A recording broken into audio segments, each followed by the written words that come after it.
After graduating from college, I spent a couple of years living in Costa Rica in the rainforest, working primarily on rainforest conservation and reforestation. I had gone to Costa Rica with kind of a naive idea that I was going to help, preserve the rainforest from destruction. And I worked with some incredibly talented and motivated and smart and far-thinking local people who had exactly the same objective. But what became clear was that the forces that they were dealing with weren't local. The forces were global and had to do with this apparently insatiable hunger for resources, for stuff, that drives our consumer culture, especially places like here in the United States, but increasingly all over the world.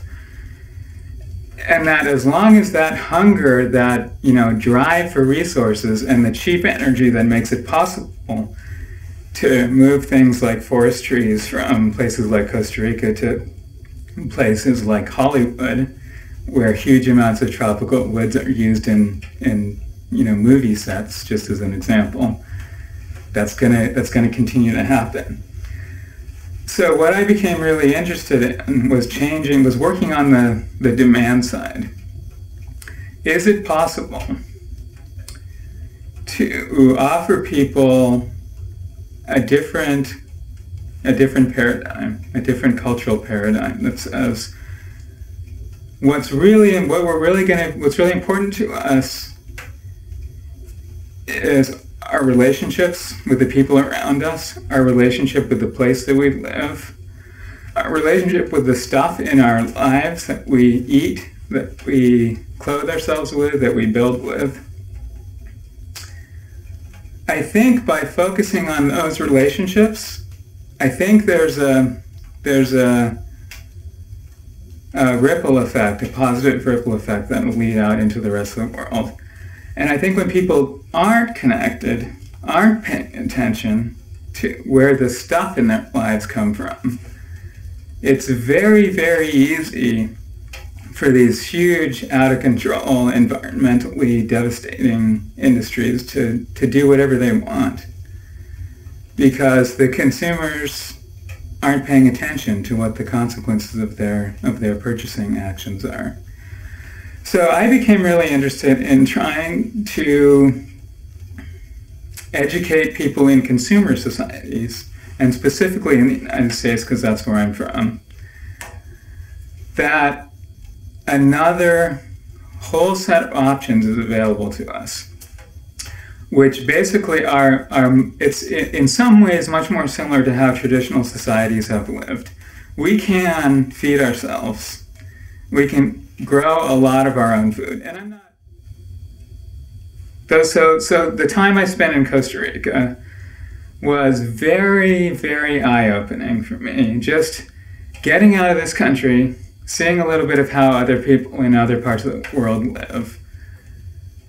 And also, really for the first time, traveling through Central America, really seeing the impacts on people's lives of our lifestyle here, our foreign policy, our military empire, etc., etc. And that kind of politicized me in a way that I hadn't been previously.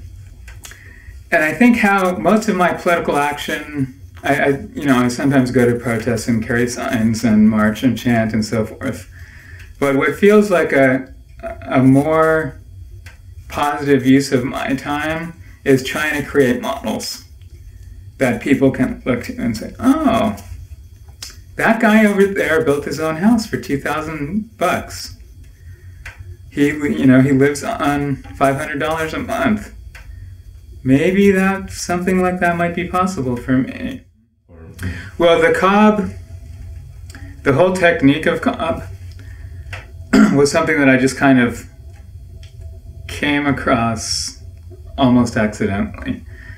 The person who deserves most of the credit, I'd say, for probably 70% of the credit for introducing cob into this country is Yanto Evans.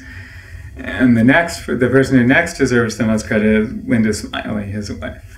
So the two of them had built a partially cob cabin for themselves sometime in the mid-1980s, which they inhabited for about 5 years. At the end of that time, they moved. They left the property where they had been building and teaching, and had been so impressed by the cob, actually, that they were like, "Wow, this is one of the most interesting things to us that we have to offer." Other than their single experiment, as far as we know, there hadn't been a single cob structure constructed in North America in at least 100 years. There was some cob stuff built on the East Coast, I think mostly New York State, but also Ohio and some of the other states in the late 1800s, mid to late 1800s. There was certainly adobe happening on the West Coast and the Southwest. But their inspiration and their models came both from Britain, where Yanto's from, and also from Africa, where he'd spent quite a bit of time working on other kinds of projects. They, in addition to doing the cob work, they were involved with a lot of international permaculture, sustainability, appropriate technology transfer. And that's what actually got me in touch with them. I had heard about that work and was very curious about it. Yanto also had done a lot of research into sustainable gardening and food production, and both of those things really interested me. So I happened to get in touch with them just at the point when they were getting ready to start the Cob Cottage Company, and it seemed like, yeah, I could go help out with that for a bit. I had some building background, carpentry background, etc. that was going to be helpful. So I just kind of ended up showing up and helping them build their second cob house, which they're still living in. That